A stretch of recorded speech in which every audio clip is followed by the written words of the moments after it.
La carta de Pablo a los Romanos. Mira el primer video, donde exploramos quién era Pablo, por qué escribió esta carta y donde trazamos las ideas centrales de los capítulos 1 al 4, que toda la humanidad está sin esperanza, atrapada en pecado y necesita ser rescatada, y que este rescate no sucederá porque las personas traten de obedecer las leyes de la Torá. Más bien, el carácter recto de Dios lo movió a rescatar al mundo a través de la muerte y resurrección de Jesucristo, de modo que Él pudiera crear la familia de Abraham, multiétnica y basada en la fe, como su pueblo. Ahora, en los tres movimientos restantes de la carta de Romanos, Pablo va a desarrollar todavía más ideas. Recuerda la exploración de Pablo de la justificación por la fe, que cuando las personas confían en que la muerte y resurrección de Cristo fue por ellos, se les da un nuevo estatus de rectitud delante de Dios. Son colocados en una nueva familia, el pueblo del pacto de Abraham, y se les da un nuevo futuro, la esperanza de una vida transformada. Ahora, Pablo quiere mostrar cómo esta realidad debería transformar cada parte de nuestra existencia, porque estar en esta familia significa ser parte de una nueva humanidad que Dios está creando a través de Jesús y el Espíritu. Así que Pablo regresa al primer personaje humano de la historia bíblica, Adán. Su nombre significa humanidad, y Adán, como toda la humanidad después de él, eligió el pecado y el egoísmo. Así que todos enfrentamos el juicio de Dios porque nos hacemos esclavos de la influencia del pecado, lo cual resulta en la muerte. Pero luego Pablo contrasta a Adán con Jesús, quien él dice que es el nuevo Adán, un humano que vivió en fiel obediencia a Dios, mostrada a través de su acto de amor sacrificial. Y ahora Jesús ofrece su vida como regalo a otros para que ellos puedan ser justificados delante de Dios. Así que Jesús se emerge como la cabeza de una nueva humanidad que está siendo transformada por este regalo. Y esto lo lleva al capítulo 6. Pablo les recuerda a estos cristianos en Roma que elegir seguir a Jesús significa dejar su vieja humanidad en Adán y entrar a la nueva humanidad en Jesús, y que su bautismo fue un símbolo sagrado de esa transición. Su vieja humanidad murió con Jesús y su nueva humanidad fue levantada con él de entre los muertos. Así que cuando una persona confía en Jesús, su vida se une a la vida de él, y lo que es cierto de él, ahora es cierto también de ellos. Es cuando las personas aceptan su identidad como humanos en Jesús, que son liberados para convertirse en humanos verdaderos que realmente pueden amar a Dios y a su prójimo. Ahora, si crear esta humanidad siempre fue el propósito de Dios, pregunta Pablo en el capítulo 7, ¿cuál fue el punto de Dios entregando la ley, en hebreo la Torá, a Israel? Una nota al margen. Cuando Pablo utiliza esta palabra, ley, a veces él se refiere a la historia y el mensaje de los primeros 5 libros de la Biblia. Pero en otras ocasiones se está refiriendo más específicamente a los cientos de mandamientos dados a través de Moisés que se encuentran en la Torá. Aquí Pablo se está enfocando en el segundo significado. ¿Cuál era el propósito de todos esos mandamientos? Pablo dice que los mandamientos de la Torá eran buenos, que mostraban la voluntad de Dios sobre cómo Israel debía vivir. Pero si lees la historia de la Torá, verás que Israel desobedeció todos esos mandamientos. Entre más leyes recibieron, más reprodujeron el pecado de Adán y se rebelaron. Así que, aun cuando Dios le dio a su pueblo reglas morales específicas para obedecer, eso no arregló el problema del corazón pecaminoso del hombre. Paradójicamente, esas reglas hicieron a Israel todavía más culpable. Pero, dice Pablo, la paradoja es el punto. El objetivo de Dios era dejar muy claro que la maldad había secuestrado el corazón del hombre y que la Torá, por buena que sea, no podía hacer nada al respecto. Pero Pablo dice en el capítulo 8, la solución llegó en Jesús y el Espíritu.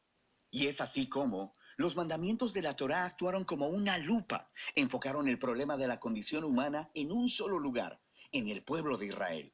Pero ahora, el representante de Israel, Jesús el Mesías, ha pagado por y lidiado con todo ese pecado a través de su muerte y resurrección. Y ahora, Jesús ha enviado su Espíritu sobre esta nueva familia para transformar sus corazones, para que ellos verdaderamente puedan cumplir el llamado de los mandamientos de la Torá, de amar a Dios y a su prójimo. Y hay más. La renovación de Dios de los seres humanos es el primer paso de su misión más grande, rescatar y renovar toda la creación, haciéndola un lugar donde su amor tenga la última palabra. Ahora, puedes ver cómo los capítulos del 1 al 8 son un largo hilo de pensamiento. Pero esto hace que surjan otras preguntas.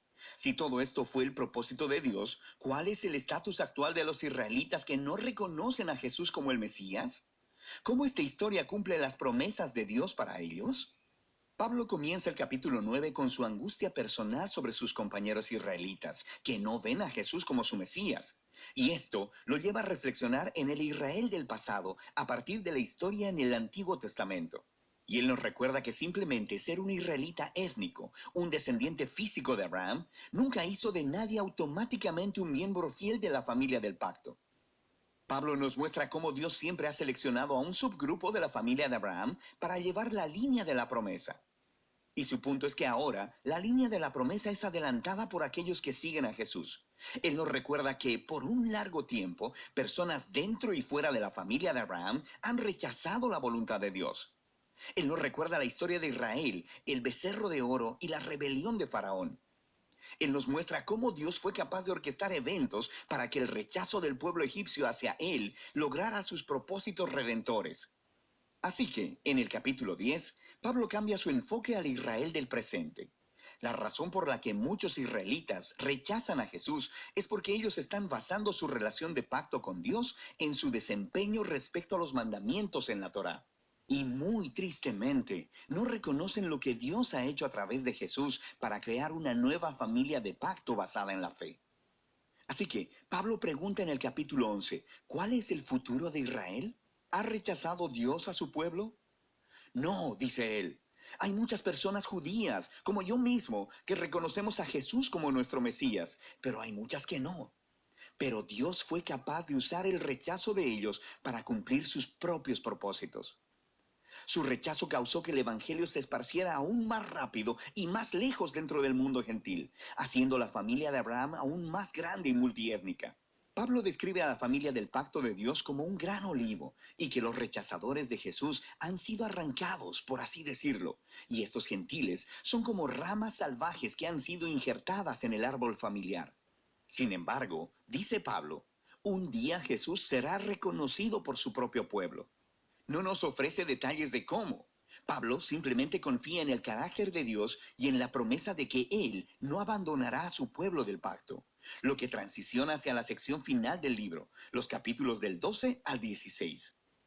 Pero no olvides el gran panorama. Debido a su fe en Jesús, los judíos y los gentiles ahora están juntos en la familia de Abraham, esa nueva humanidad que está siendo transformada por el Espíritu de Dios, y así Dios está cumpliendo sus antiguas promesas. Por lo tanto, la única respuesta razonable es que estos cristianos judíos y los no judíos sean unificados como la iglesia. Los capítulos del 12 al 13 nos muestran que esta unidad vendrá de un compromiso de amar y perdonarse los unos a los otros. El amor se pondrá de manifiesto cuando todos, usando sus diversos dones y talentos, se sirvan unos a otros en la iglesia. Y también significa humildad y perdón. Cuando estos grupos étnicos y culturas diferentes se unen en Jesús, el conflicto es inevitable. Y esto solo puede vencerse a través del trabajo duro, del perdón y la reconciliación. Así mostrarán la más grande de las virtudes cristianas, el amor, la cual cumple los más grandes mandamientos de la Torá: amar a Dios y amar a tu prójimo como a ti mismo. En los capítulos 14 y 15, Pablo se enfoca específicamente en los asuntos que están creando divisiones étnicas en la iglesia romana.